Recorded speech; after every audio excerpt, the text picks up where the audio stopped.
Hello everyone, let's say begin with the prayer. Our Father, who art in heaven, hallowed be thy name. Thy kingdom come, thy will be done on earth as it is in heaven.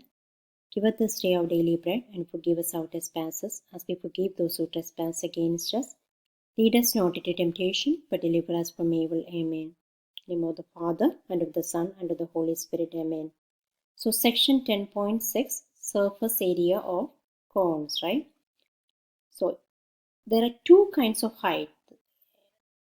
So the height of the cone and the slant height of the cone. So height of the cone is the distance from the vertex to the middle of the base, center of the base.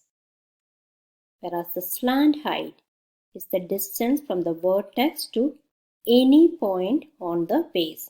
From the vertex to any, so the distance from vertex to any point on the base.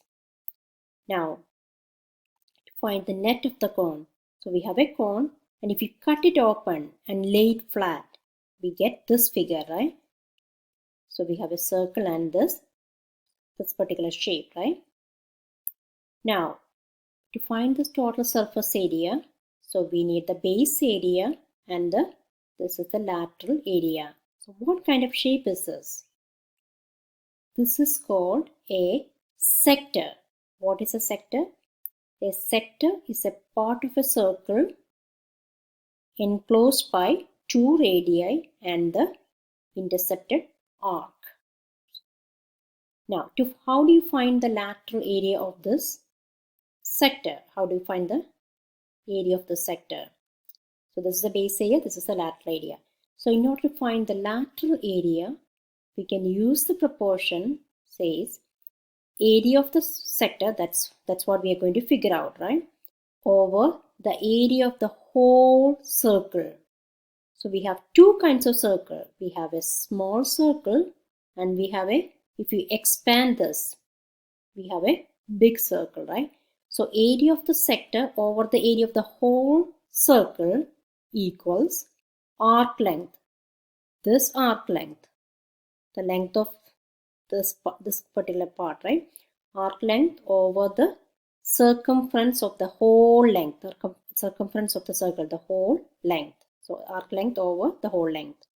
So area of the sector we don't know, that's our unknown. So I'm going to say that's our x over what is the area of the circle. So this is, if you expand, right, we get the whole circle. What is the area of the circle? So we have the radius is L. So the area of this circle will be pi times L square, right? Equals, what is the arc length? Arc length is the length of this particular arc, right?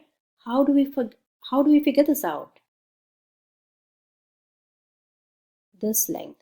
So if I put it together, if I attach this figure, right? If I attach this sector, it will stay right on top of the small circle, right? Right? When you cut it open, right? When you put it together, it will stay right, the whole thing will stay right on top of the small circle. So how do I find the length of the perimeter of the circle?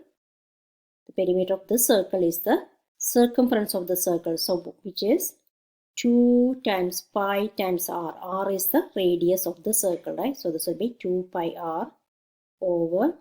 Now, what is the circumference of the over the arc length of the whole circle, or the circumference of the whole circle, the big circle, which is 2 pi r. R is the length, the radius is the L, right?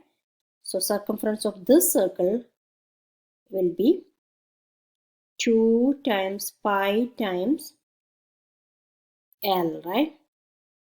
So these two cancels out, and I am going to cross multiply. So I get x equals what? Pi times L square times r over L, and L and 1L cancels out. So all I have is pi times r times L. So that is the lateral area of the sector. So the base area, base is what? Pi r square. Pi times r square, and the lateral area of the sector is pi times r times L. So this is the formula. Now find the surface area of the cone, radius r, and the slant height is 6. So the base area, meaning the base area and the lateral area, base area is pi r square, pi times 4 square, which is 16 pi. And the lateral area is, we just derived the formula, pi times r times L. Pi times 4 times the slant height is 6, so this will be 24L. So the total is, you add them up, right? So you get 40 pi, which is 125.6 inches square. So that's basically it.